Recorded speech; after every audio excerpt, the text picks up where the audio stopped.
it's Ian the Off Kilter Crafter. And I'm Sew Becca. And spoiler alert. Good, I don't have one. I don't know who you are anymore.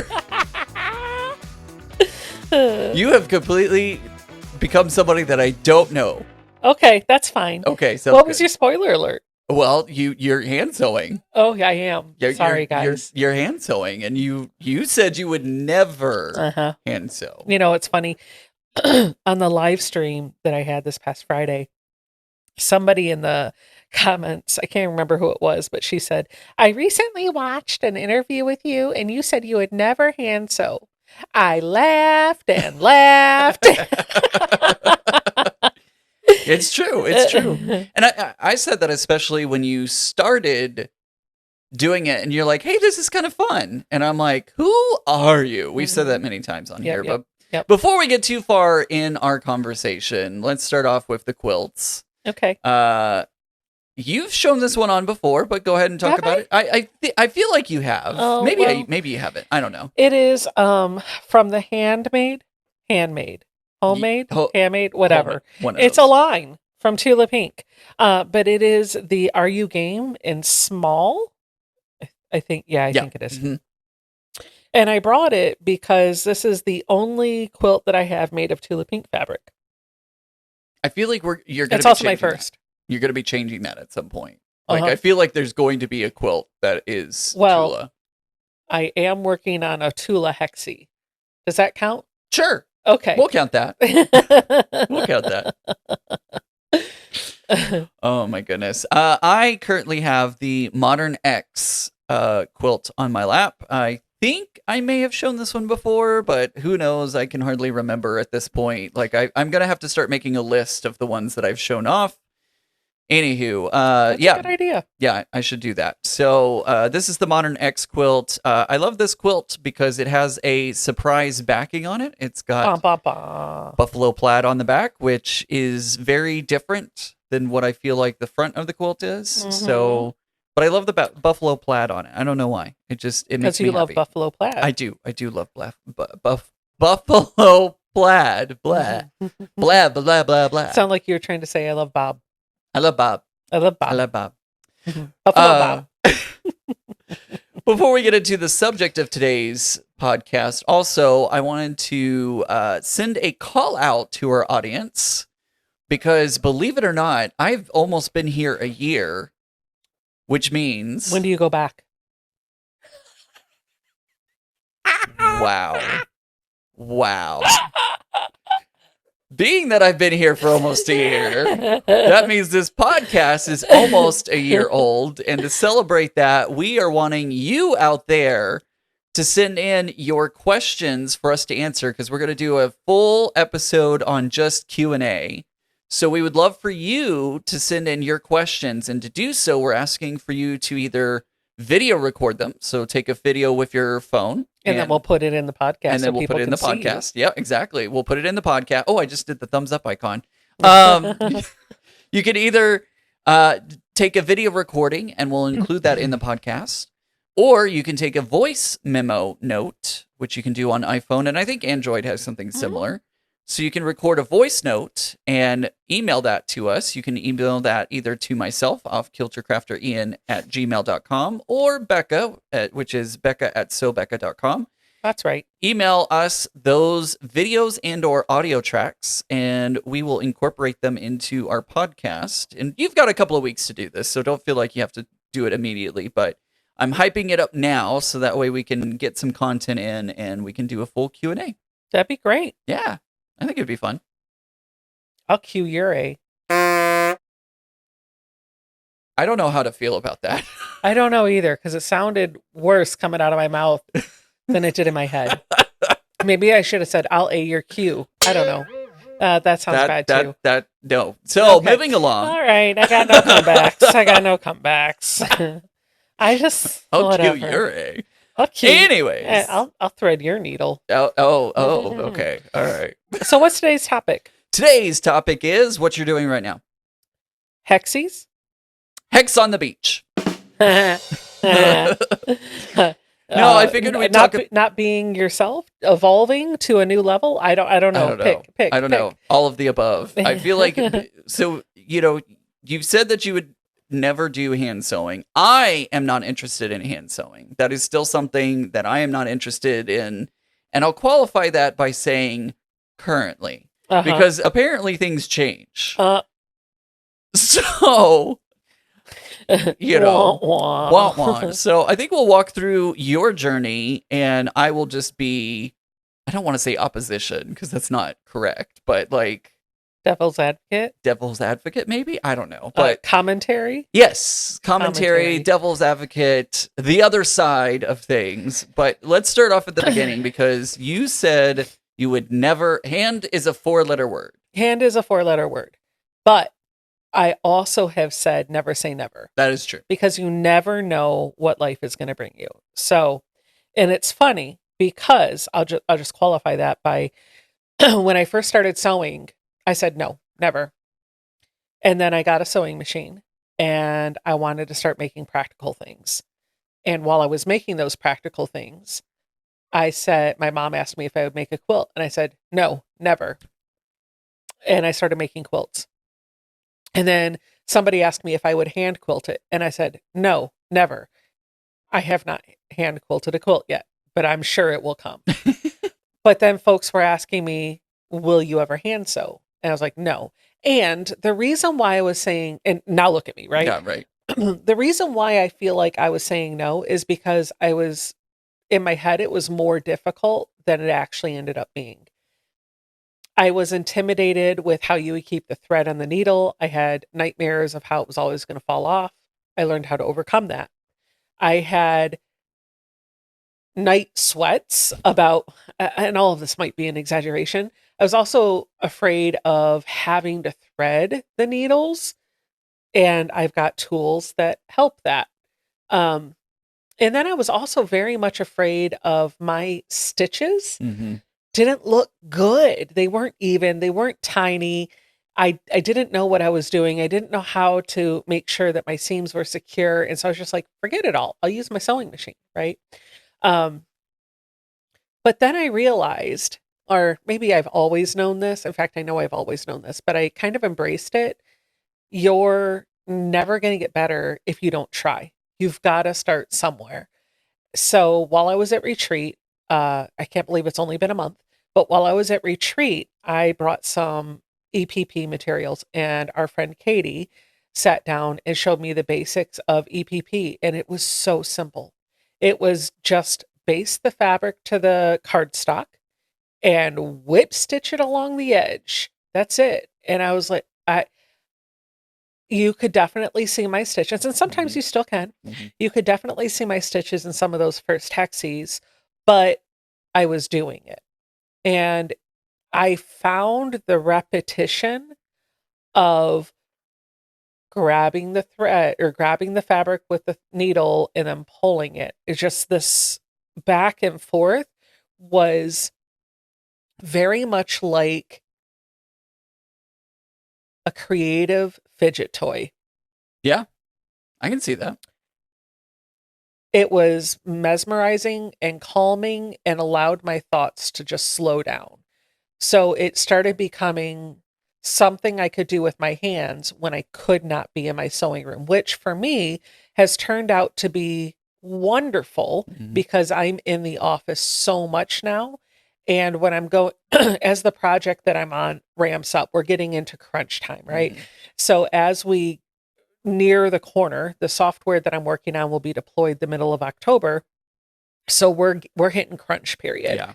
And there are days where I have to go into DC at least once a week, sometimes multiple times. Yeah. And that journey into DC is an hour on the train each way. And doing this is still being productive. Now, I want to go back a little bit because before I started with the hexes, I was really gobbling up all things embroidery. Yes. And I was even starting to lean into cross stitch, and that has gone on the shelf. And what I've realized over the past week or so, as I've thought through it and processed this, cross stitch and embroidery is more akin to coloring with thread rather than it is piecing. And so when you're out and about, if you're going to take embroidery with you, you can absolutely do it, but you need to carry all of the colors that you're going to need for that project, or at least for that portion of the project. Yeah. And so it doesn't become as portable as Hexies, right? Like literally, I've got this, I can't remember the name of the pattern, but it's from Center Street. It's the Atlas pouch. And we modified it to fit an iPad Pro. Yep. But this thing has become like my Hexie binder. It's got 3 pockets in it. I've got a few Hexies that I can do at a moment's notice. I even have a little light, right? And I'll record like a video clip of this setup so you can put it in here and so folks can see how I'm set up. Yeah. But this fits down in my backpack nicely. I was carrying around a metal lunchbox for a while, but this works for my setup better. But all I need is a strand of thread, 2 pieces that I'm sewing together, and a needle. And I'm done. That's it. Like, I don't need all of the other things. Yeah. And so to me, this becomes even more portable than the embroidery. Yeah. Plus, I think it's a little inconspicuous because I don't have to concentrate. I can just poke myself with the needle. Oh, don't do that. Because I just did that. So yeah, I have no idea where I was going with any of that. Well, it's funny because my mom, she used to, I don't really think she does it as much anymore, but she would do an embroidery, especially when my sister was young. She would do embroidery stuff. She would do cross stitch, all that kind of stuff. And I remember her having to bring a bag of stuff. I mean, she always carries a bag with her, it feels like, but I mean, she was really turning into the bag lady because she would have her purse and then she would also have the bag for all the embroidery stuff and, cross stitch stuff and all that kind of stuff. So it makes sense why this would be kind of your jam, because it's more portable in a way. And I feel like it's also something, because when I've come over and hung out, when we're watching TV, this gives you always have to be doing something. I'm the same way. I spot it in myself. Like we're one and the same, because I always need to be doing something, even if it's, something small or whatever. It's hard for me to sit down and do one thing. There's very few things that I can sit down and do one thing. So I totally get, like, this helps your brain slow down and it helps you fidget with your hands so that way you can focus in on what's on the TV, what somebody's talking about, what's going on, or whatever. So I get it. I totally get it. And I think a lot of people have that as well. I think a lot of people, because I hear all the time people talking about hand sewing their binding on. They're like, oh, it's so relaxing. I have started to enjoy that. So that's actually what started, right? Yeah. I wanted to be able to hand stitch my binding under the back of my quilts. I have a small quilt. It's a 12 by 12 block. I think I can't remember Sassy Starlet. That's it. It's a free pattern on my website. I made it on a live stream. You can definitely go get it, download it. I pieced that together and I use that as a practice piece to do some custom quilting with my long arm. Yeah. And so after it was all done, I really wanted to say that every stitch in that was put in there by me. And so I took it with me to retreat and I attached the binding to the front and I had Mary show me how she wraps it around and does the binding to the back. So I did all of that. That was all me. And I understood in that moment why Mary says she loves attaching binding. And she always says that she likes it because she likes the feel of the thread going through the fabric. And I get it now. I get it now. So that putting the binding on that small 12 by 12 quilt was kind of eye-opening into, oh, I really do want to do something with these sharp needles that will prod my fingers, right? Like I really do want to do this thing. I just don't know the right tools to use to make it less intimidating. Yeah. Yeah. I think that's what keeps me from wanting to do it. Actually, there's several reasons that keep me from wanting to do it. One of them is I'm not good at starting and I'm not good at stopping. Starting is okay. I've learned how to do it because I have to do the sleeves. Each quilt sleeve and quilt label needs to have some hand stitching on it usually. And the sleeve, like, I hate doing I'm glad it's the last step in a quilt because I'm afraid if it wasn't, I probably would never get a quilt done. And thankfully I don't have to do it for every quilt. Thankfully it's only for show quilts or quilts that are going to be on display and stuff like that. But it drives me crazy because I can start okay. I've learned how to knot the thread and get it started. But I can't ever seem to get a knot that I feel comfortable in finishing and getting it tied off. Oh, look, literally. So I put my finger in the loop of the thread that I'm pulling in, and I've got a ridiculously long loop. So let me just finish this because I wanted to make sure that I had enough thread on my needle to go all the way around my center hexie. Right. But if I were to tie off, and this might be different for every project, but for my EPP, I just put my finger in between there. So I've got that nice big loop. Yeah. And I pull it and it keeps it nice and tidy for me. Right. And then I just hit the microphone. I just put the needle into the loop. And where is it going here? It's because I have so much, right? Yeah. And then I just pull it down and it's tied. Oh. It's done. And it goes right up against the seam. Oh. Mm-hmm. Okay. I'll have to see if I can translate that onto... You can also do a reverse quilter's knot. So you know how to do the quilter's knot, right? I don't know that I do. Oh, gosh. Is this turning into a tutorial? Apparently. It's apparently a tutorial. Look, I tied off so I can clip and tie back on. And this was game changer for me. This was the thing that allowed, and I'll have to record a little clip that you can insert into the video. This is what made my life easier when it came to piecing. Mary taught me this. So you get your needle in your dominant hand and you thread it. Right.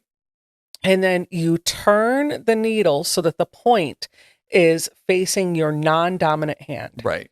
And then you take the two ends or the end, however many strands. I have mine doubled up because I'm doing EPP with 80 weight thread. I turn the ends of the thread to face the needle. And then I make them meet. And I make sure the thread is going this way. And I hold that thread between my thumb and my forefinger. And I just wrap it around a couple of times. Okay. Yes. And then I pinch that wrap. Yeah. Hold the needle. Yeah. And pull it all the way off to the end.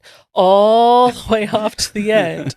And it'll knot right at the end. Nice and tight for you. Yeah, is that what you do? Yes, I do that. Quilter's knot. Yeah, okay, good. Yeah. I didn't know if that was the quilter's knot or exactly what I do. But yes, I do that. I said do. Do. Yeah, I do that to get everything started. So that's good. Yeah.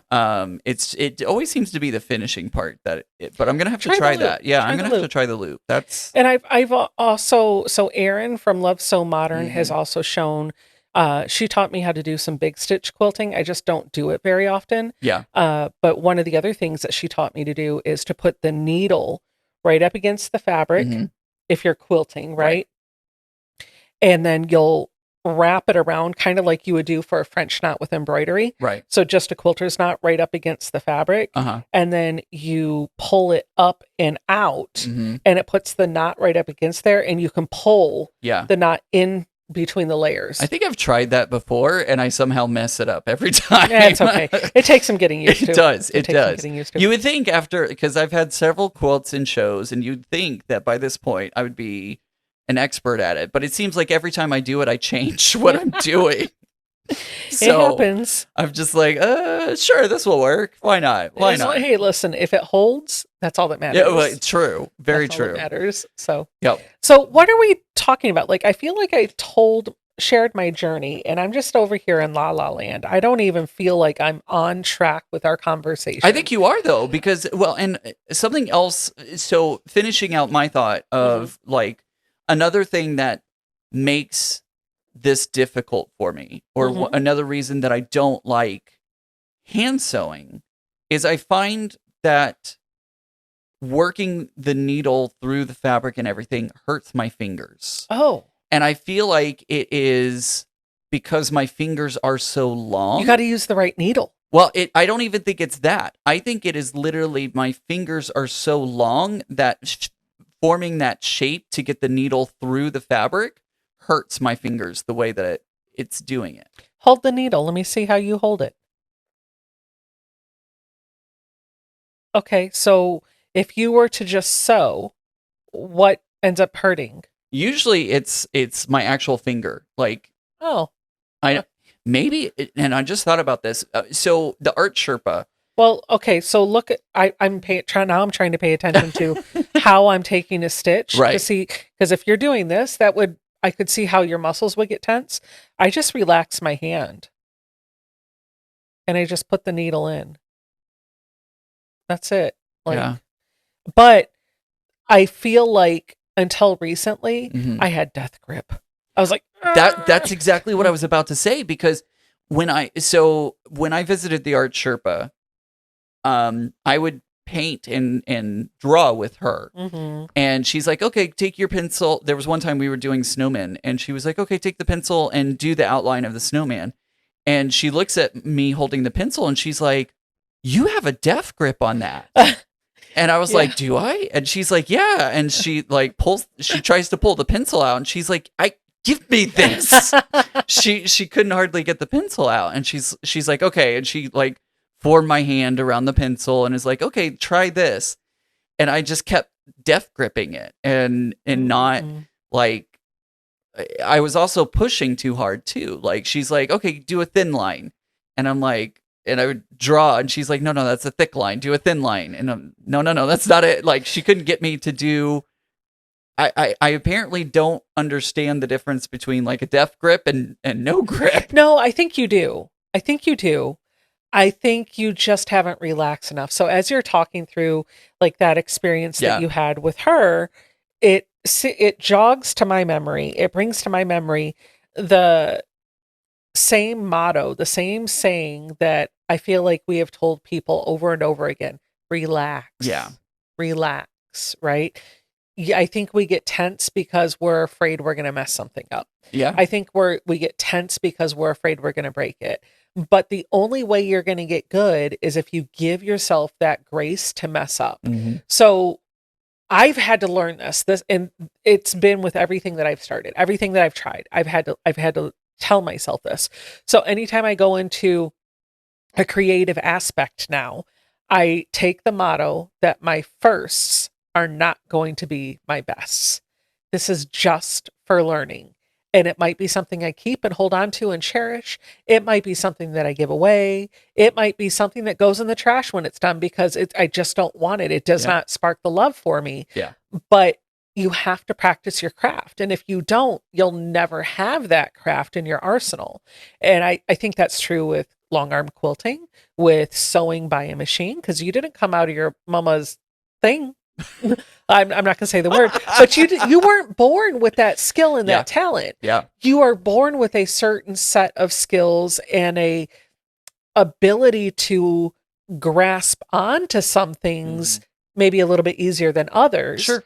But you don't know how to do that on day one, right? You don't walk out and say, hey, Mom, take me to the fabric store. It doesn't happen. Yeah.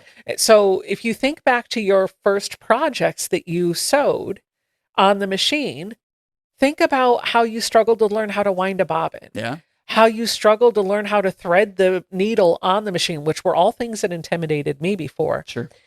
You just have to get past that point. You have to be able to relax and try. Yeah. Yeah. Makes sense. Yeah. Makes sense. Yeah. Although I feel like I came out of the womb and the doctor slapped me on the butt and glitter everywhere, and he was like, "What's the hell with all the glitter?" Yeah.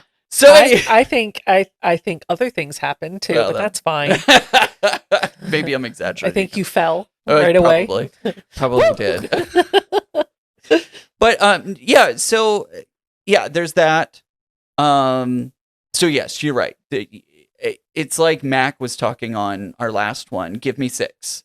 Give me 6, and then after that you can complain, because she was talking about how people, complain after their first one, and she's like, I don't want to hear it. give me 6, and after 6 we can complain. Yep. So I think that's true. I think that's a carry on from last episode and it's everything. The undercurrent for everything in the creative world. You're allowed to fail. You're allowed to fail in more ways than just being creative too, right? Like you're never going to evolve or grow unless you give yourself the ability to fail. Yeah. So I think you're right. With anything, it just takes practice. It takes doing. It's you just got to do it. You just got to keep doing it, and you got to keep trying, and you got to keep practicing. Keep it on. Yeah, exactly. So you talked a little bit about your setup. But what are you finding so far? Because you've gone through several needles, several different types of needles, which I'm curious, and thread, which I'm kind of curious about your journey as you've been going through that. Like, what are some things that you have found that you've moved through, and also like what are some of the essentials that you're finding out that you need to use on a daily basis or whenever you're doing this? Great question. So I'll give you links for all of these things. You can put them in the description box because somebody out there is going to say, I want a link. Yep. So we'll do our best to come up with that list of links. I think I've already got it for you. Oh, perfect. Let's break it up into a few things because they're all notions, right? So let's just break it up into categories of thread, needles, and other notions. I want to start with the thread. So I had always heard use the 80 weight Deco Bob. You know, when we went to QuiltCon in Raleigh, Violet Craft sat me down at her booth and showed me how to do EPP. And it seemed fairly simple, but I never really did it. I just bought the package and all the supplies and brought it home. And I was like, one day, and it sat for over a year. Spoiler alert, I have actually pulled out the kit that I bought from her booth, and all of my pieces are now basted, and I am ready to start sewing it. That's amazing. So I'm really excited. Yeah. But the first one that I learned about was the thread, and I had heard you should always use Deco Bob 80 weight. That's what everybody seemed to be recommending.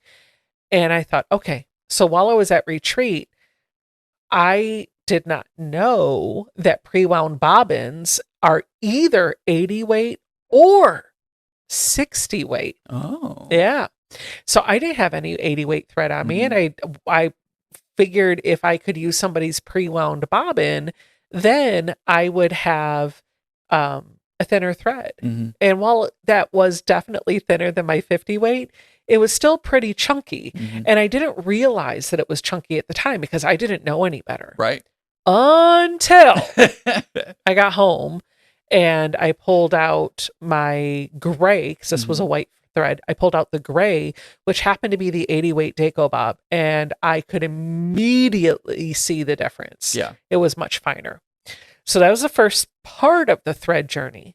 The second part of the thread journey is I heard people talking about, oh, you should use 100 weight because then your stitches it's even smaller. It's even thinner. And so I went to the Quilter Studio in Fairfax and I bought a few small spools of 100 weight thread. And I won't say that I'll never use it, but right now I'm not interested. Yeah. Working with that thread was a little too finicky for me. Okay. That's fair. It felt like it was not as strong as the 80 weight, even though they were both poly threads and whatever. And it might have been at the time, you know, I was new. And so I had that death grip and I found my threads kept breaking. Oh, gotcha. Yeah, so I was just like, nope, don't want to do it. But now that my tension is more relaxed, I wonder if I could try that Invisifil. So it's not a never, but it was not as a beginner. The third thread that I tried, fourth, I guess, thread that I tried that I am meh about, I'm very sad about being meh about it. It is the 80 weight from Aurifil. Here's where I hang my head in shame. I am an Aurifil girl. Like, I love my Aurifil. Same. I love my Aurifil. So I bought a spool. I don't know why my brain worked this way, But while we were doing the shop hop, one of the stores, a couple of them actually, had some 80 weight thread. And I picked up a small spool of 80 weight in Dove Gray. Because I was like, oh, this is a great gray. Right. It matches what I normally use. And I can try it. And I brought it home. Well, I also had happened to be on Moda's website, and I was looking for some other EPP notions that I would need. And I saw they had an entire boxed set of 80 weight small spool Aurifil thread.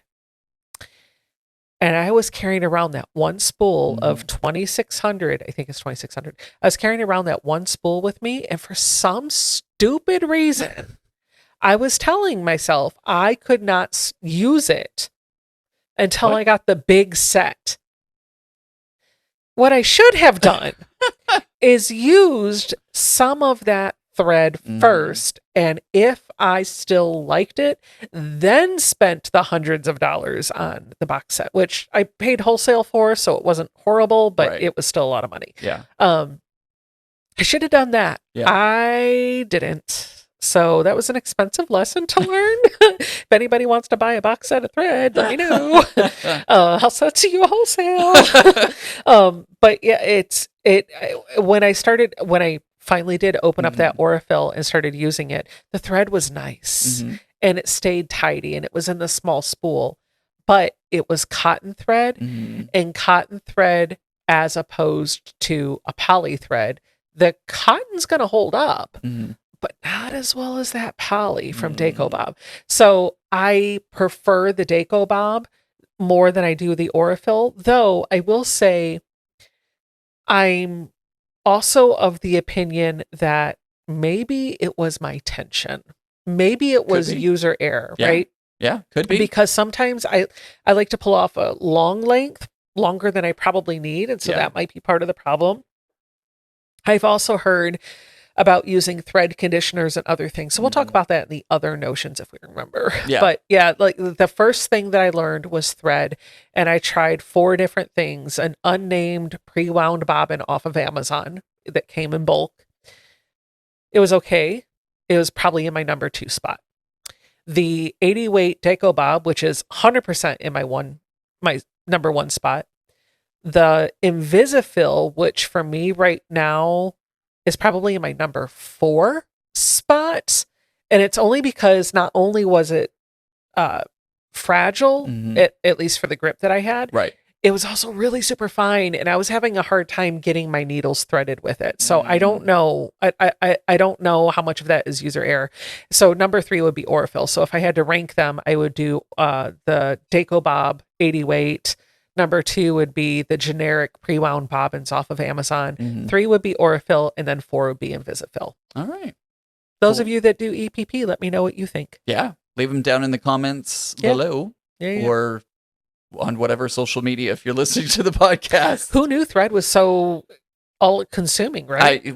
Well, and it's interesting, too, because it seems like everybody has their preference, which is great. Like, I'm not saying that's a bad thing at all, because if we all like the same things, the world would be pretty boring. But it's interesting. And I guess that's why there's so many companies out there. There's so many companies. There's so many different brands. There's so many different types. There's a lot out there because everybody has different preferences on what they like and don't like. So for sure.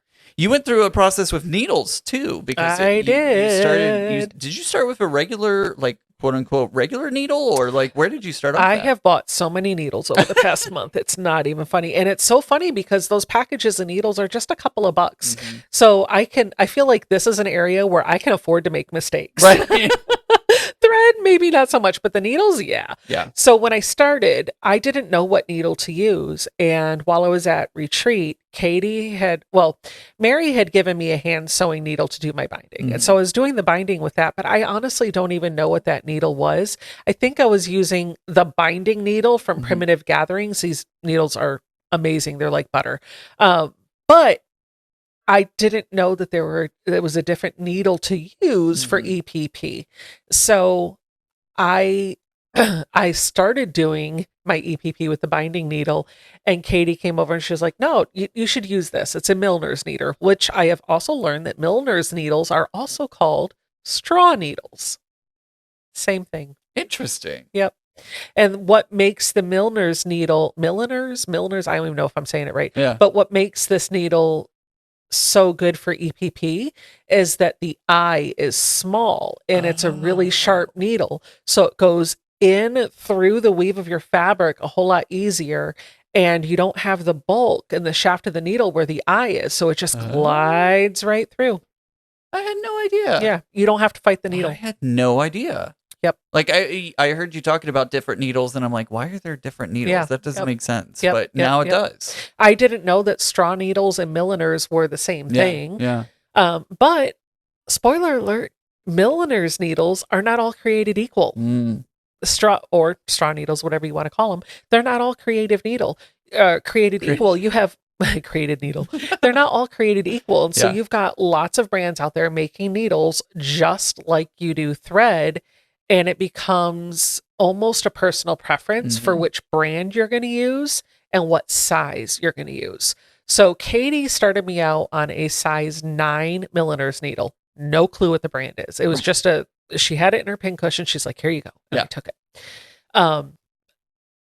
I have tried over the past month the Richard Hemmings or whatever they are, John James.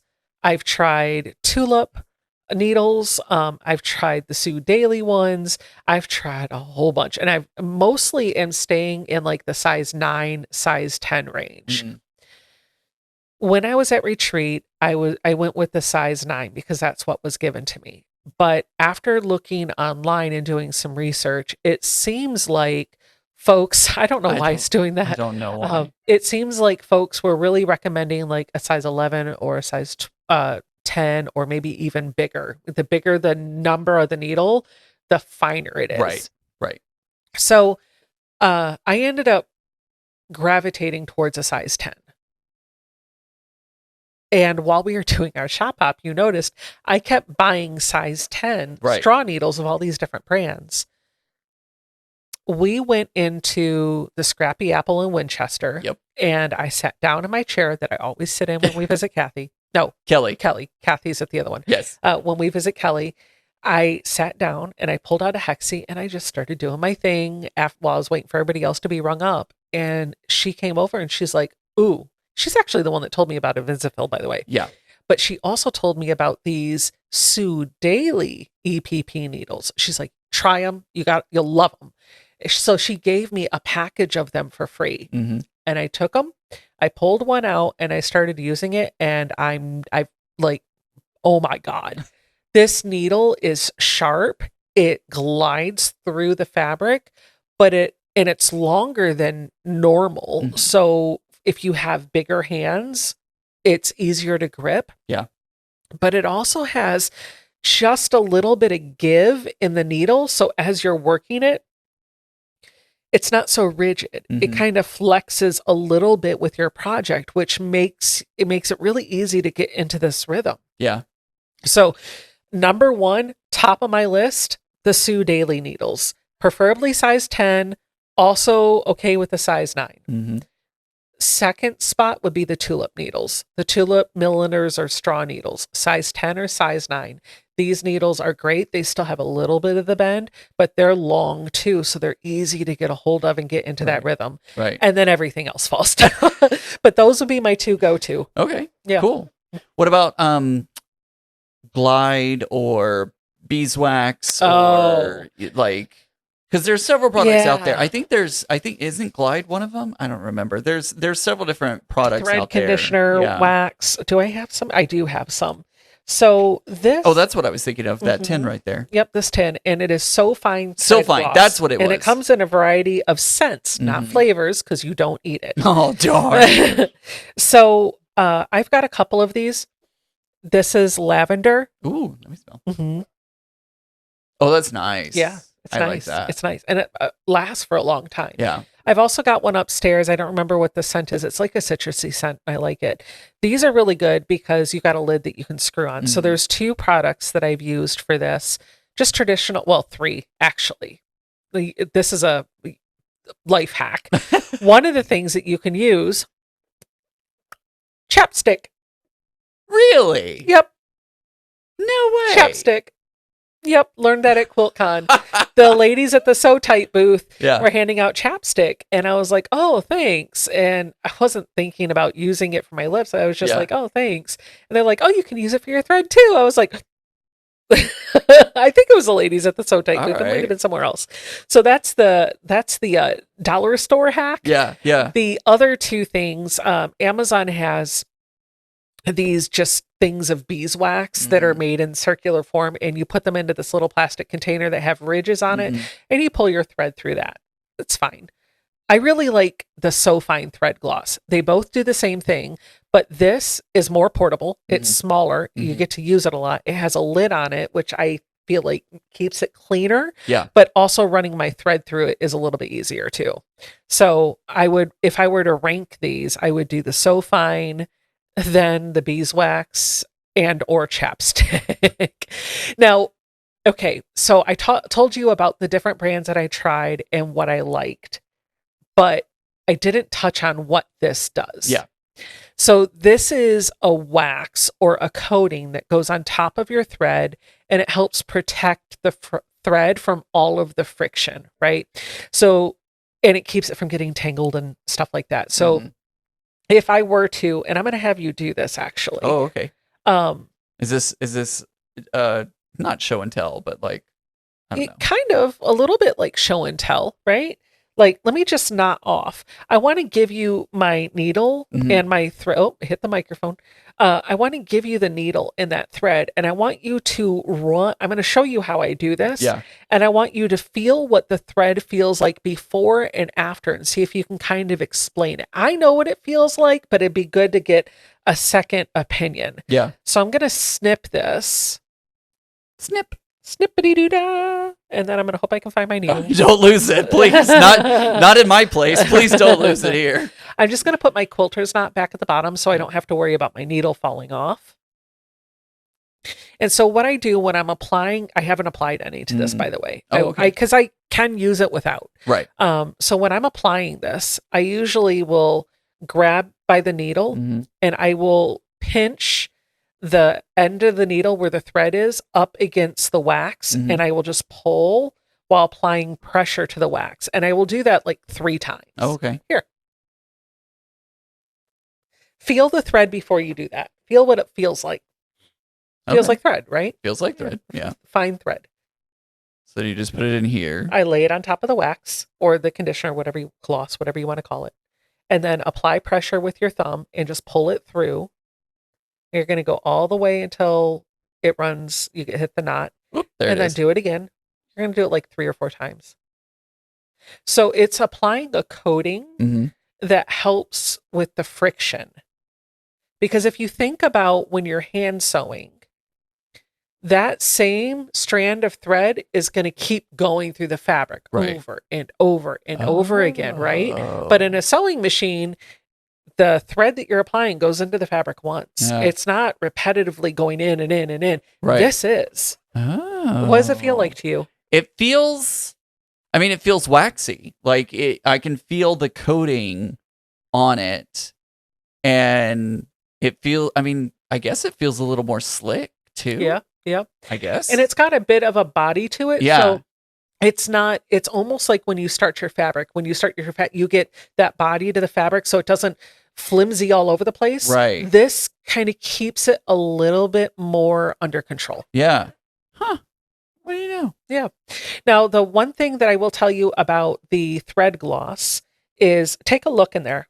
Look at the top. Do you see how there's lint and stuff in there? Because I've been using it, right? I do. I saw a hack on social media about that. Oh. You put it on a tea light. Warm it up or a candle warmer, right? Let it melt because it's just wax. Right. And then use like a paper towel or something to scoop up. I don't think a paper towel would be a good idea. Yeah, no. But you use like tweezers or something to go in after the fuzz because the fuzz goes to the top. Oh. And then you have it fresh. And then it'll also, when you let it cool, it'll be nice and even again. Yeah. So over and over again. Yeah.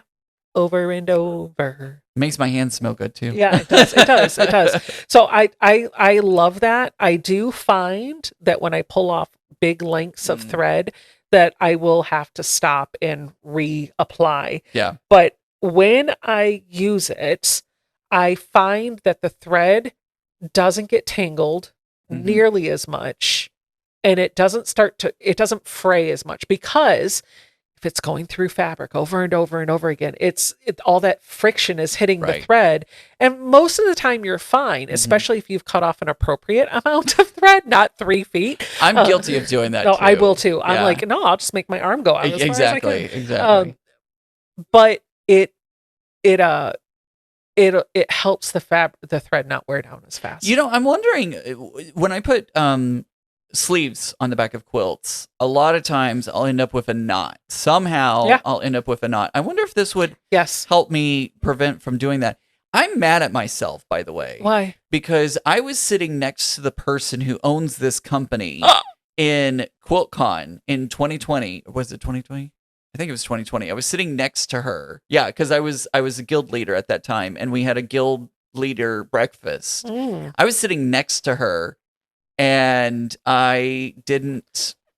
she gave me a 10, and I was like, oh, thank you. I appreciate that. And you had no idea what it was. Exactly. I had no idea what it was. Well, and if you're machine sewing, you don't really need it. Right, It's a hand notion. Yeah. It's a hand notion. Yeah. I should try it whenever I'm putting a sleeve on. I should try that again and see. Next time you're over, I have got lots of wax. I'll hand you some. All right, sounds good. Borrow it, see if you like it. Yeah, definitely. Because I feel like it would prevent me from nodding. So being naughty. Yeah. So something else that I've noticed you using a lot is lights. This is my new go-to. Did your thing come before you left? I actually changed the product. So what Ian's referring to is I've been struggling a lot with light because I want to be able to see the stitches. Yeah. And if you don't have really good light, sometimes it's hard to see. I actually got an email from a subscriber that was talking about, you've got me back into hexes, but I can't see that well. What do you recommend? And I was like, light, bright light, like daylight light, to go right on top of your stitching. And so I've gone all in on this. I've bought a little a tabletop light with a magnifying glass that flips down, that sits by my chair it sits by my chair. Yep. Again, we're in a basement, so I'm saying upstairs. Yep. It sits by my chair for whenever I'm ready to stitch. But that's not portable. No, it's not. It's not portable. No. And so you have to have an outlet. You do. You have to have an outlet. Yeah. It's not battery operated. So I started thinking about, okay, I want a portable light for those situations where I want to sew, like when we went quilt shop hopping and I had no light in the back of the car. I let you drive my SUV. I took to the back seat, thought I was going to be clever and sit back there and stitch, and quickly realized I couldn't see diddly squat. So you took a nap. I took a nap instead. But I've started looking at portable rechargeable lights. Yeah. The first one I tried was one of those that wrap around your neck, and it just has two like little flashlights, and you can angle them where you need them to be. Right. It was fine. It worked. The second one that I tried was a step up. It was the same design, except you only had one light, and it's a bar, and it's meant for, like, you can move the bar, so you get a lamp instead of just like a bright spot of light. Right. And I feel like it illuminates my project a bit more. Yeah. It also is more comfortable to lay around my neck. I have things on top of my body that make wearing something around my neck difficult. You are well endowed on the top side. Yeah, there's that. There's that. So the one that has little spotlights doesn't really work well for me. Yeah. The third one that I tried, I guess fourth one, but third portable one that I tried is this thing. And so it is just a book light. It clamps on it's meant to clamp onto a book. It has a gooseneck, so I can angle it wherever I need it to be. It does 3 brightness levels. And if I long press, I can change color temperatures. Yeah. Yep. So I've got 3 different color temperatures that I could use. So this has been really, really helpful for me. Yeah. Because I can just clip it here and angle the light where I need it to be. I don't need a ton of light. Yeah. I just need a little bit of light on what I'm stitching on. So what you were talking about, the thing. When When I was talking about portable lights, I was like, there's got to be a way to have some sort of magnifying and portable light that I could put on my glasses. I remember seeing Kimberly Jolly from Fat Quarter Shop as she was cross-stitching, wearing these two like little headlights on the side of her glasses. I was like, that's genius. And that's what I kept looking for, and I couldn't find them. And so you found a contraption that wraps around your head. It's like a helmet. It has a miner's hat light on top and these like magnifying glasses that flip down in front of you. And I was like, oh, that's cool. And so I bought one, and then I saw something else, so I immediately canceled. Oh, okay. They are, you know how clip-on sunglasses go on your glasses? Yeah. Clip-on magnifying glasses. Clips right on the bridge of your nose. You flip it up when you don't need it. Flip it down when you do. I have light. I just want the magnification. Got it. So if you wear glasses, that's great. Yeah. Otherwise, you can just buy some readers. Yep. It's true. It's true. The ones that I found, because you were talking about it, and I was like, oh, what about this? They're jeweler's glasses. Yeah. Or magnifiers. Yeah. Because that's, as soon as you said magnification, that's immediately where my brain thought. And then I saw the light on it, and I was like, oh, even better. Like, that'll add even more to it. So, yeah. Let's see. What else should we be talking about? So we've talked about my thread, my notions. Some of my notions. You've gone through several of these. Oh, yeah. That's on the notions list that I want to talk about. Oh, that thing's amazing.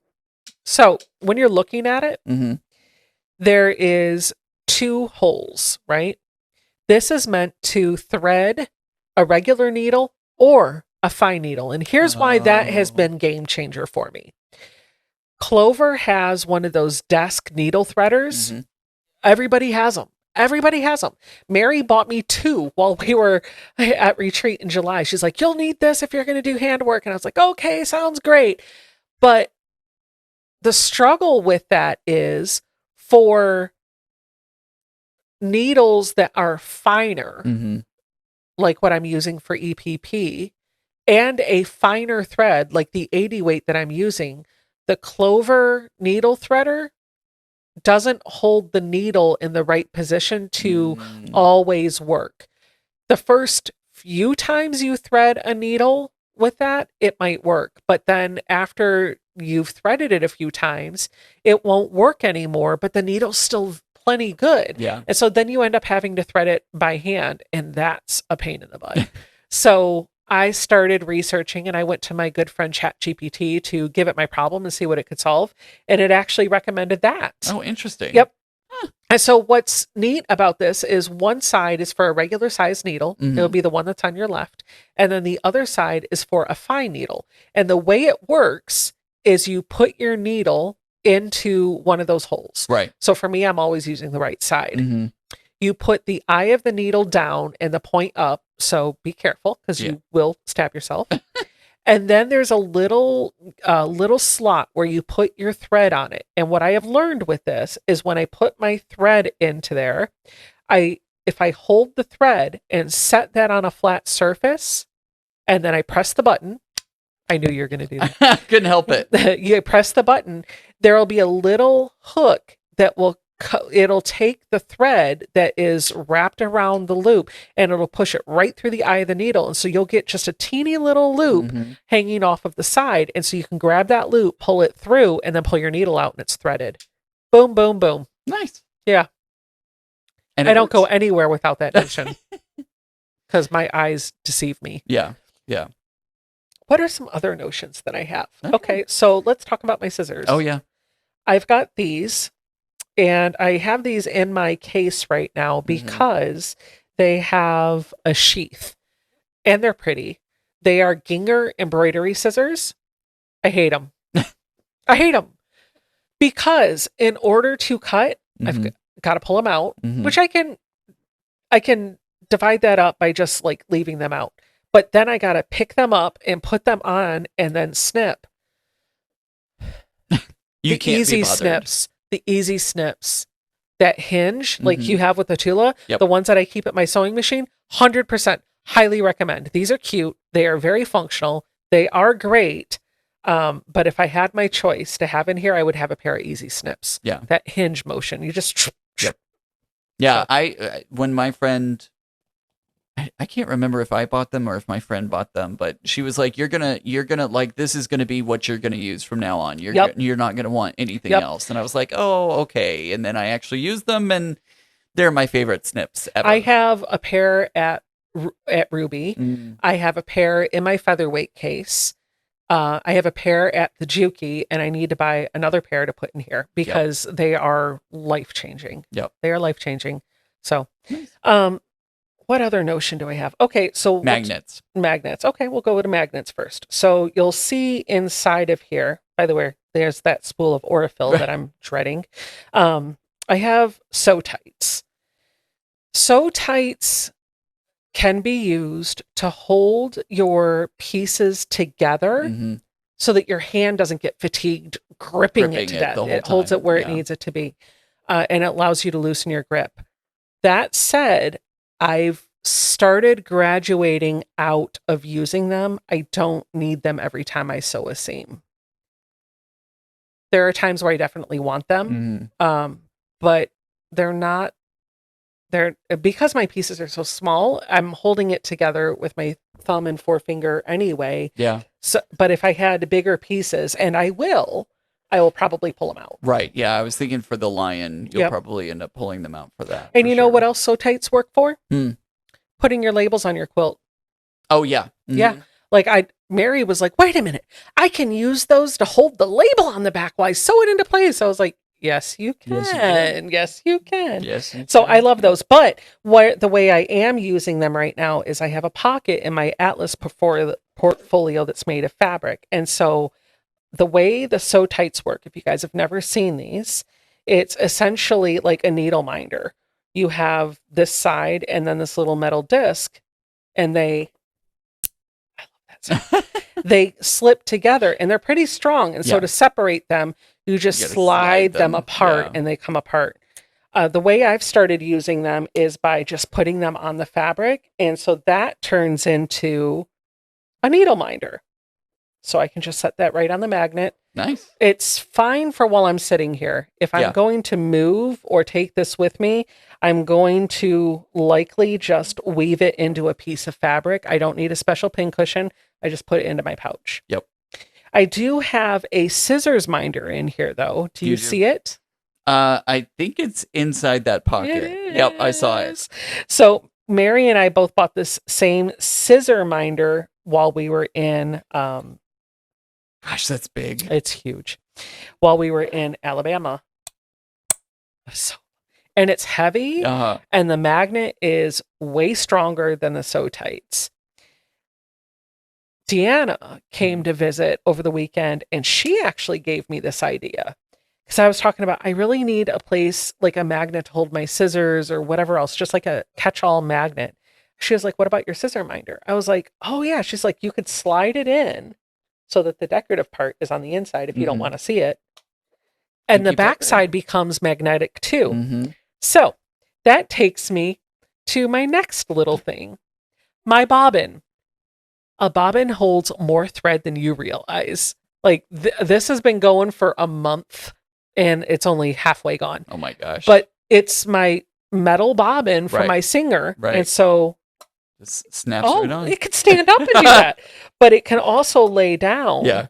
And so it stays on there and I can just start pulling thread off. I don't have to worry about anything. So I actually don't even put the bobbin away. It just stays on the back of the scissor minder. That's such a great idea. Right? I love that. Because what I was trying to figure out how to do, and you had seen iterations of this, is I was trying to figure out a way to sew like a loop on here that would hold the bobbin in place for me so I could just pull it off like toilet paper. Nice reference. But the magnet actually works out really well. Cool. And then the last thing that's in here that I think is a game changer is this lipstick. Yeah. I'm like, it's actually not lipstick. It's a needle holder. Oh, okay. Which I don't really need to carry with me everywhere. Right. I can take 1 or 2 needles and be fine. Right. But if they only take up this much space, why wouldn't it take my entire stock of needles everywhere I go? That's true. In case you drop it and can't find it or something like that. I mean, God forbid I drop it here. Oh, but gosh, this don't one's do that nice. Here. I got this at a quilt shop. This one's nice. It's made of wood. I think it was handmade. It screws on, so it's nice and secure. But on the inside, there's a little magnet that it's not a heavy magnet, right? But it's enough to pull the needles down to the inside. So to get them out, like they are going to come out. But they are going to come out. Right. I don't want you to think that they're not. But it kind of sucks it down in just a hair when you put it in. Yeah. I can't give you a link for this because these were handmade at a quilt shop. There you go. So. But you'll have a link for the rest of them. Yeah, as much as I can. Yeah, as much as I can. I'll put links in here. Yeah. Oh, I also do use Wonder Clips. So in my Atlas pouch, what I've been doing is getting my hexes all organized by how I want to sew them together. And so I'll sit at a table and I'll audition out what my center is going to be and the surroundings are going to be. And then once I've decided, usually I just put 7 together, 1 plus 1 layer out. Yep. Then I'll clip all of them together so it's no brainer. So every time I look in here, all of these, I know these are full sets that I just need to sew. Yeah. And then the one that I'm working on, usually I will just leave out or I'll put back behind here when I'm done sewing for the day. Nice. Yeah. Very cool. So that's my setup. I don't know what else to talk about. I think we've covered a lot. And I think we've gotten some good information from somebody who is still learning on this journey. Yeah, exactly. Still learning. Exactly. I am excited about where this takes me. I'm really happy that I've been able to do this. So I know I've talked about it on my channel before, but I've mentioned a little bit about why I like this. Oh, hey, Hexie's running away. Here's why I like this. I think I alluded to this at the beginning of our little chat.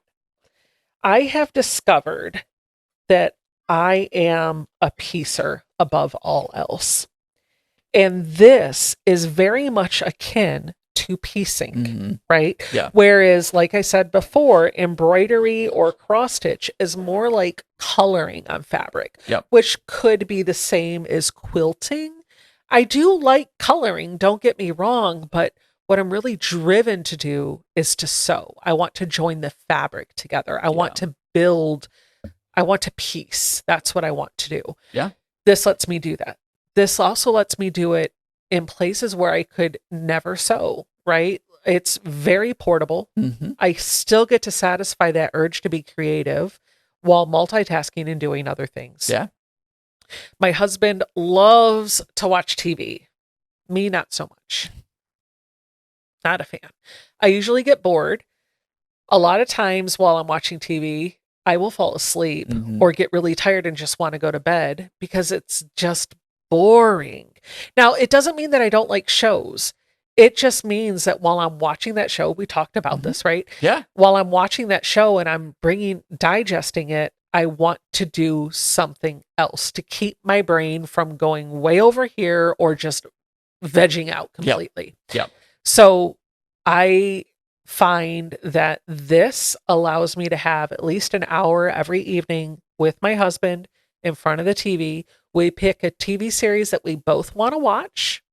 And while we're watching it, I'll turn on my light and I'll just sit there and stitch.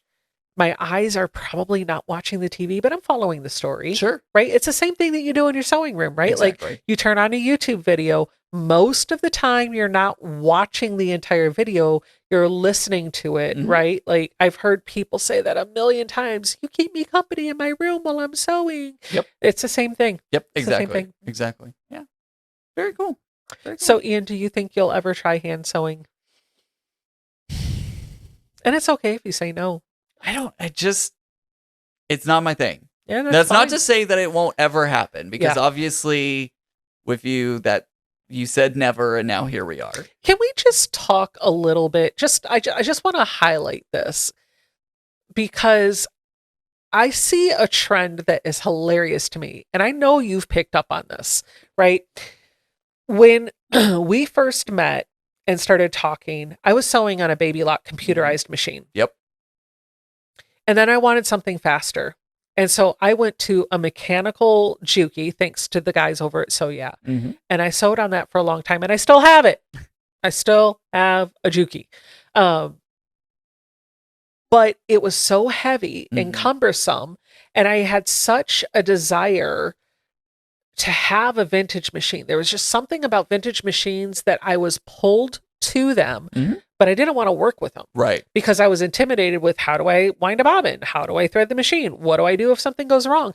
But the Juki, because it's a TL, right? TL series, because that Juki was entirely mechanical, it got me comfortable with troubleshooting a machine without worrying about the computerized parts and all that other stuff. And that led into more comfort with these older machines. So when I picked up my 301, that was intended to be a travel machine, but something about the sound pulled me in. Yep. And I got hooked. Yep. And then something about the sound of my featherweight pulled me in, and I got hooked on that. So now my featherweight is exclusively my travel machine. Yep. My 301 stays home in the cabinet, which is great because if I go to class or go to retreat or come visit you and I'm bringing my featherweight with me, when I get back home, I don't have to unpack and set up to record or to work on a project. Like it's fine. Yeah. It's fine. Yeah. But it's funny because I've gone from Baby Lock to Juki. So from computerized to mechanical to vintage, and now to hand sewing. No, it's like a regression. I'm regressing. Yeah, Yes, exactly. yes. Exactly. But on the other side of things, I'm egressing. I don't know, whatever the opposite of regression is. I like with the long arm, I am all in with the technology and the software and all of the things that I can do with the bots and the automation and the cool, like all of that. Yeah. Like that's where I want to live. Yeah. So I like to piece I like to piece one way, and then I like to use modern technology to finish it. Reminds me very much of the musical The Last 5 Years, because in that musical, it's about a couple, but you're literally seeing one person live it forward and one person live it backwards. And so they're like, there's a point when they meet in the middle and then they, keep going. So it kind of reminds me a little bit of that almost. Not necessarily, but it reminds me of that. So, this has nothing to do with sewing. But Jason and I have been, Zoe's in 9th grade. By the time this drops, she will have started school. Oh my gosh. She is in high school now. Yeah. I feel old. But one of the things that Jason and I really have been investing in is making sure that we enjoy time with each other, because in a few years, we're kind of there now, right? Like she'll be 15 in August. Oh my gosh. She don't want to do stuff with us. She wants to do stuff with her friends. Yeah. Right. So she has a D&D game that she wants to play with her friend Nick, and Jason's all up in his feels because he's been trying to get her to play for years. Oh. And I had to tell Jason when we were talking about this last night, I was like, babe, you're not her friend. She doesn't want to play with you. You're dad. You're not cool. Exactly. You're not cool. Exactly. So anyway, but we are acutely aware that at some point in the not too distant future, who knows what it'll look like, right? But we will become quote unquote empty nesters, right? Even if Zoe's living at home, she's going to be living her own life. Right. And so my husband and I, we need to have that bond. And so we've been investing time in each other. And I love this because it allows me to still invest time in him. He feels like I'm spending time with him, but I don't feel like I'm being pulled away from my other creative pursuits that I still want to do. It's not a battle. It's not a competition between the two of them anymore. And I say all of that to segue into Saturday evenings are usually our date nights. We go out for dinner. together. That's our date. Like, we just go to dinner. Sometimes we might run an errand. And I used to think, oh, going out to dinner, that's not a date. You're not doing, but I'm actually okay. Like, that's what I enjoy. But I don't drive. And it's progressed. So I'm very much an independent woman. Like, I can do things on my own. I don't need you to do them for me.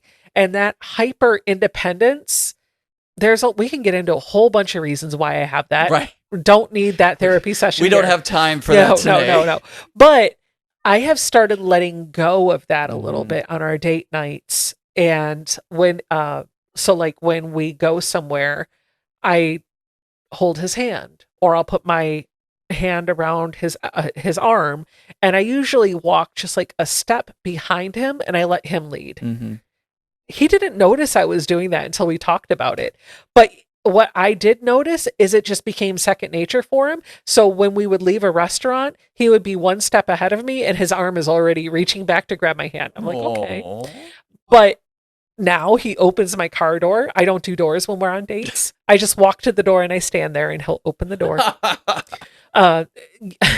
Last night we went to dinner and I opened, because I forget. Yeah. I opened my car door and he smacked my hand. And I was like, sorry. So I closed it. He got out, walked around the car and opened my door. And I was like, thank you.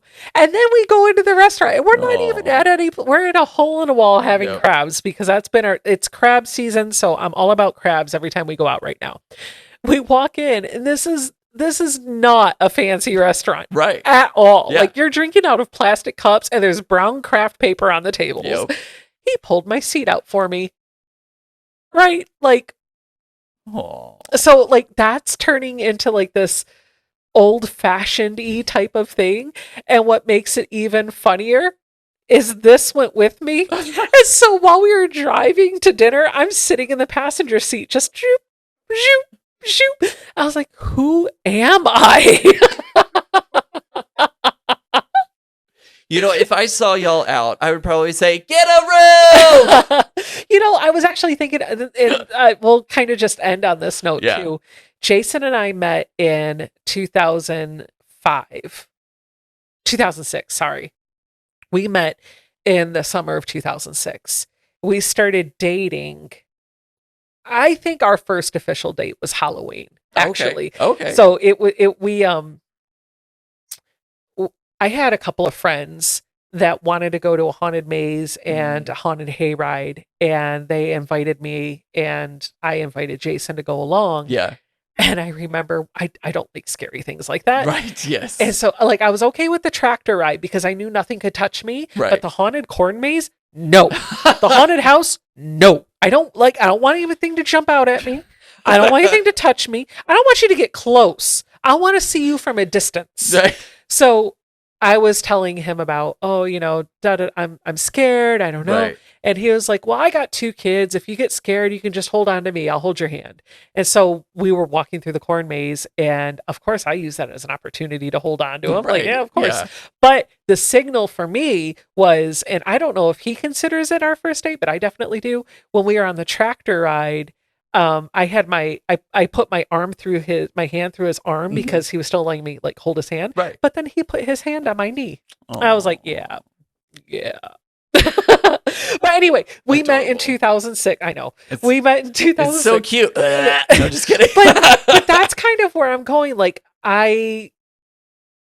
we have been together for almost 20 years. Yep.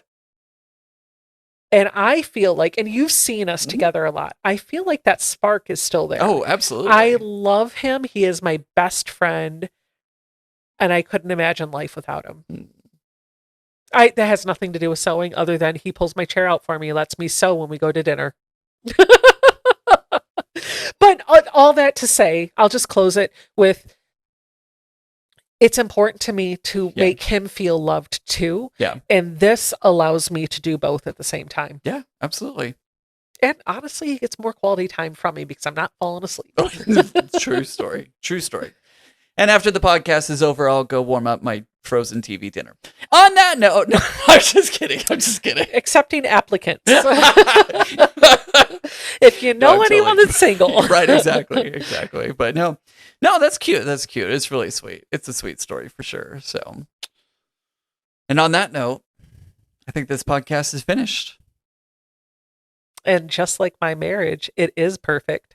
No, I don't know. That was snarky as heck. That was so snarky. But somebody out there is going, right, exactly. Yeah, it's been great chatting with you. I feel like this was an hour or hour and a half long of Becca's Sew and Tell into the things that have caught her eye. Well, I think, but looking in your Facebook group, I've seen you inspire a lot of people.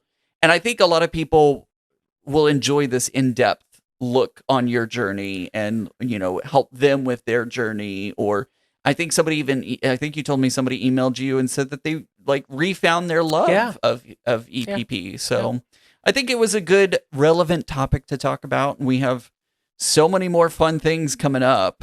Don't forget, if you want to send in that video clip or audio clip for the Q&A, do it. Can we tease out the next episode? I think so. Go ahead. I think we can. Go ahead. We could probably talk about we're going to unveil for somebody the first time ever who's never been seen on either of our channels. Nope. She's been heard in the background, but never seen on camera. So we'll leave it there. I know. If you know, or you think you know who it is, leave us a comment. See if you're right. Yeah, leave us a comment and see if you're right. But we're excited to have this person on and go through her journey and talk about her journey. So, but on that note, I think we're done for today. So we will all see you next time. Bye, everyone. Bye.